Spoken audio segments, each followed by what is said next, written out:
So what was that first year like? And I think to your point, I think part of that, the unknown is what allowed me to take that risk. If I knew everything, I like hindsight now, like I'd obviously take it, but up front, if I knew the cost, I would have been like, no. So you start climbing the mountain. Yeah. And that's then you're like halfway looking down. Well, I'm kind of stuck. And the conversation, I was always like, well, I'm going to put this much money into it. And if we kind of see some light at the end of the tunnel, we'll keep going. Yes. Keep climbing the ladder. Yes. And it just never stopped. So the first year was myself and Robbie and my brother actually started to come work with us 4 months into it. Good. So there's 3 guys. 3 guys. Yeah. And did you raise any money or did you just like kind of bootstrap in the beginning? We bootstrapped it for the first year. Okay. And then we started to bring in some convertible notes, some friends and family. Some angels, okay. Some angels. And then the first year, did you see any revenue coming in or was it just developing the product or was that like? It was predominantly developing the product for the first 7 months. And then we brought in, I had a lot of industry connections. Yes, of course, with the connections. Yeah, so I brought in a couple companies and the first thing I said to everyone is like, here, 6, like I know you know me as a window installation manager and knew me as somebody that didn't know tech. Yeah. So try the product. Tried it out. I hired people that know more about tech, don't worry. 6 months, no cost. At the end, if you want to sign up, you can. Almost like a beta test group. It's a bit, it was absolutely. And now when I look back at how it was, that the way we rolled it out with the product, the way it was, I think to myself, how did we even get people to use it? Because it was so basic. We didn't even have a web app. We had a mobile app and that was it. Okay. But it's also the timing of the industry. The industry is one of the last frontiers for adopting technology, especially at a field level. Yes.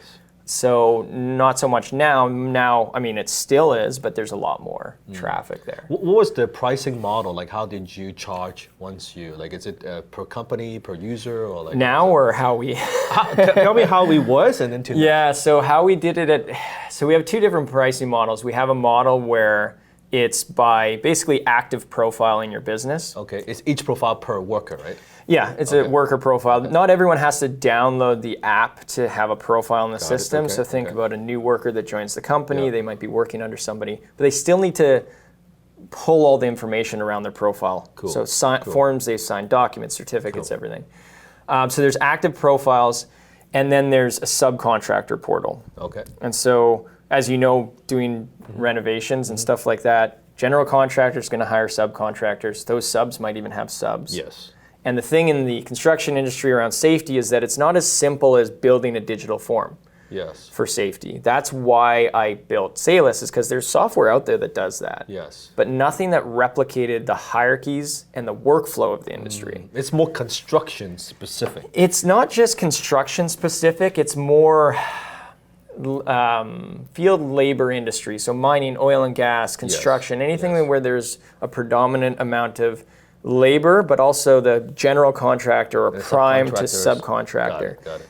And it's interesting because when we first started developing the app, I know it sounds like it was just safety, but we actually started by building something that was different. It was kind of planning to do everything. And what we did is, Robbie was great at this. He said, tell me what you want to build for 10 years from now. We're going to build the infrastructure for that and then focus in.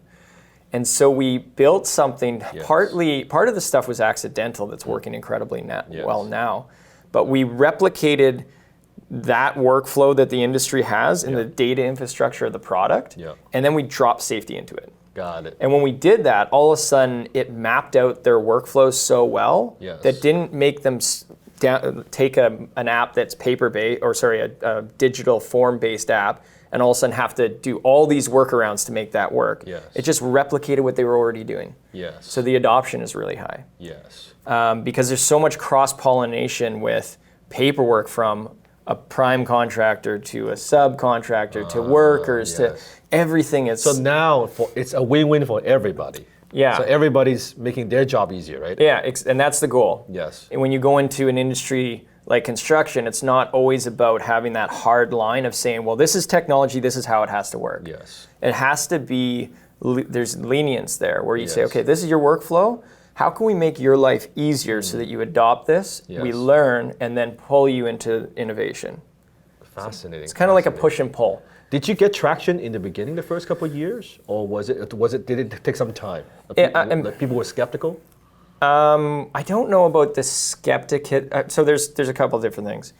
People were skeptical, not necessarily of the need for it. Okay. The adoption from their field workers. Okay. So 5 years ago, like I said, there was a big, heavy presence of flip phones. Yes. So how do you get technology in the hands of the field workers? You need a smartphone, right? You need a smartphone. Not only that, but they're reluctant to they put up the barriers around or the walls up when they see technology. Like you put a computer in front of me 5 years ago, I'd be like, that's scary. Yeah, yeah. But smartphones started to break through that wall. Got it. And now 99% of the world has smartphones. Yes. They don't have to be using it for work. It could be a 65-year-old carpenter FaceTiming their grandkids. Yes, yes. But they understand how to use it. So if we can put a mobile solution in their hands that navigates. So the timing of it is critical. Timing is critical. It might not critical. have worked if it's earlier, like 5 years, even like 10 years ago, then it would not have worked.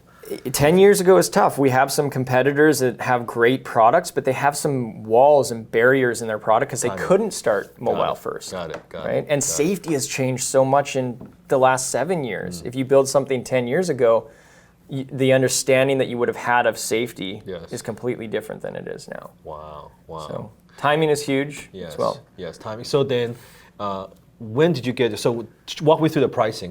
How do you charge like companies like today? Let's say today. So that's more of what we were doing today. Sorry. Previously, it was all over the place. We were charging by like groups. We were charging by project duration. We were charging by. It was all over the place. We took some time to figure it out. We of course had some free companies that just are still free because they were incredible for helping us push the product forward. Yes. Is it because of the name, the brand? The brand of who they are? It was mostly not as much that. It was more people that I knew. It was more of that relationship I had with them. They helped me so much in my previous career. Helping me now. So it's kind of like giving back. Kind of. Life is relationships. Makes sense. Okay. Right. And then the pricing. So the pricing model today. So charging per profile. Yeah. Yes. Charging per profile, depending, and it scales depending on the size. What's the average, let's say, annual value per client? It goes. I mean, for the focus that we have right now, mid-market, it's probably around 6,000. Okay. But we have customers that pay over 100,000. Customers that pay. That is, yes. Some of our earlier customers pay under. We actually have a foundation, Salus Foundation, because construction is made up of a lot of smaller companies that don't have the resources.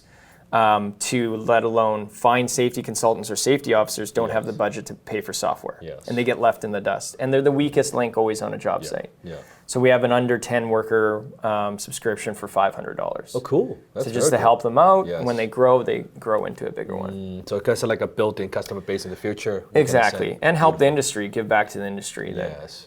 And then during the 5 years of like when you're growing, building it, when did you feel like, okay, now we've got something. Like this is like the first year probably didn't make much money, right? The first year was very difficult. Yeah. And then like when did you feel like, I think we got something here?